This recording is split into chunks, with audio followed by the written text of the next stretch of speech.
ਸੁਣੋ ਤੇ ਮਿੱਤਰੋ, ਮੈਂ ਤੁਹਾਡਾ ਆਪਣਾ ਮਿੱਠੂ ਖਾਨ ਗੱਲ ਤੁਹਾਨੂੰ ਪੈਸੇ ਦੀ ਸੁਣਾਉਣਾ ਕਿ ਦੌਲਤ ਦਾ ਨਸ਼ਾ ਬੜੀ ਸ਼ੈ ਹੁੰਦਾ। ਆ ਸਾਡੇ ਇੱਥੇ ਖਾਦਰ ਨਹਿਰ ਹੈ, ਉਹ ਸਿਆਣੇ ਦੱਸਦੇ ਕਿ ਜਦੋਂ ਇਹਦੀ ਖੁਦਾਈ ਹੋਈ ਨਾ, ਕਈਆਂ ਨਾਲ ਇਹਦੀ ਖੁਦਾਈ ਹੋਈ ਤੇ ਬੜੇ ਬੜੇ ਜਵਾਨ ਇਹਦੀ ਖੁਦਾਈ ਕਰਦੇ ਸੀ।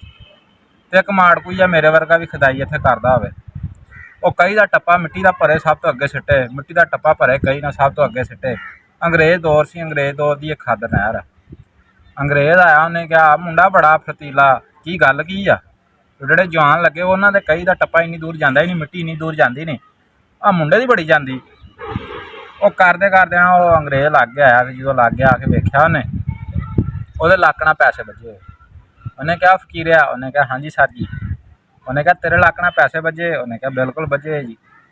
ਉਹਨੇ ਕਿਹਾ ਇਹ ਪੈਸੇ ਮੈਨੂੰ ਦੇ ਦੇ, ਤੂੰ ਕੰਮ ਕਰਦਾ ਹੋਇਆ ਡਿੱਗ ਪਏ ਤੇ ਫੇਰ ਨੁਕਸਾਨ ਹੋ ਜੂ ਤੇਰਾ। ਉਹਨੇ ਪੰਜਾਬੀ ਸੀਗਾ, ਅਕਲ ਨਹੀਂ ਸੀ ਹੈ, ਉਹਨੇ ਪੈਸੇ ਫੜਾ ਦਿੱਤੇ ਉਹਨੇ ਅੰਗਰੇਜ਼ ਨੂੰ। ਅੰਗਰੇਜ਼ ਹੁਣ ਨਾਸਰ ਭਾਈ ਉਹ ਲੈ ਕੇ ਤੁਰ ਗਿਆ, ਉਹ ਲੁਕ ਗਿਆ ਅੰਗਰੇਜ਼। ਉਹ ਹੁਣ ਉਹ ਫਕੀਰੇ ਦੇ ਨਾਲ ਜ਼ਿਹਨ 'ਚ ਇਹ ਆਈ ਜਾਵੇ, ਲੱਗਦਾ ਪੈਸੇ ਸਾਹਬ ਹੁਣੀ ਲੈ ਕੇ ਨਿਕਲ ਗਏ, ਪੈਸੇ ਸਾਹਬ ਹੁਣੀ ਲੈ ਕੇ ਨਿਕਲ ਗਏ। ਅੰਗਰੇਜ਼ ਤਾਂ ਲੁਕਿਆ ਸੀ ਜਾਣ ਕੇ, ਉਹਦੇ ਜ਼ਿਹਨ 'ਚ ਇਹੀ ਕਿ ਪੈਸੇ ਲੈ ਕੇ ਨਿਕਲ ਗਿਆ ਸਾਹਿਬ। ਉਹ ਭਾਈ ਇਹ ਕਸ਼ਮਕਸ਼ ਦੇ ਵਿੱਚ ਨਾ ਕਈ ਦਾ ਟੱਪਾ ਸਭ ਤੋਂ ਪਿੱਛੇ ਆਉਣਾ ਸ਼ੁਰੂ ਹੋ ਗਿਆ।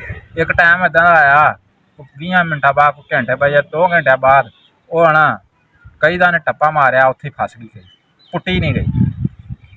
ਨਾਲੇ ਅੰਗਰੇਜ਼ ਉੱਥੋਂ ਆਇਆ, ਵੇਖ ਕੇ ਲੁਕਿਆ ਹੀ ਉਹ ਸੀਗਾ। ਉਹਨੇ ਕਿਹਾ ਦੋਸਤੋ, ਦੌਲਤ ਦਾ ਨਸ਼ਾ ਆ ਸ਼ੈ ਵਾ, ਜਿੰਨੀ ਦੇਰ ਇਹਦੇ ਲੱਕ ਨਾਲ ਵੱਜੇ ਰਹੇ ਕਾਬੂ ਨਹੀਂ ਸੀ ਆਇਆ, ਤੇ ਜਦੋਂ ਹੀ ਲੱਕ ਨਾਲ ਉਹ ਖੁੱਲ੍ਹਦੇ ਗਏ ਤੇ ਵੇਖ ਲਓ ਇਹਦਾ ਕਈ ਦਾ ਟੱਪਾ ਅੜ ਗਿਆ। ਇੱਦਾਂ ਹੀ ਆ ਮਿਸਾਲ ਇਹ ਤੁਹਾਨੂੰ ਦੇਣ ਦਾ ਮਤਲਬ ਇਹ ਹੀ ਹੁੰਦਾ ਕਿ ਦੌਲਤ ਬੜੀ ਸ਼ੈ ਹੁੰਦੀ, ਤੇ ਨਾ ਹੋਵੇ ਤਾਂ ਉਹਦੀ ਕੋਈ ਗੱਲ ਵੀ ਨਹੀਂ ਸੁਣਦਾ। ਤੇ ਬਾਕੀ ਸ਼ੁਕਰ ਆ ਮਾਲਕ ਦਾ, ਆ ਮਿਹਨਤ ਮਜ਼ਦੂਰੀ ਕਰਦੇ ਫਿਰਦੇ ਆ। ਆ ਵੇਖੋ ਅਸੀਂ ਇਹ ਕੋਠੀ ਦਾ ਕੰਮ ਲਿਆ ਵਾ, ਇਹ ਨਸ਼ਾ ਹੀ ਆ ਦੌਲਤ ਦਾ ਲੱਗਾ। ਆ ਦਿਖਾ ਇਹਨਾਂ ਨੂੰ ਜਰਾ ਆਸੇ ਪਾਸੇ, ਆ ਵੇਖੋ ਜੀ ਆਸੇ ਪਾਸੇ ਵਿਖਾ ਦਿਓ ਸਾਰੇ। ਚੱਲ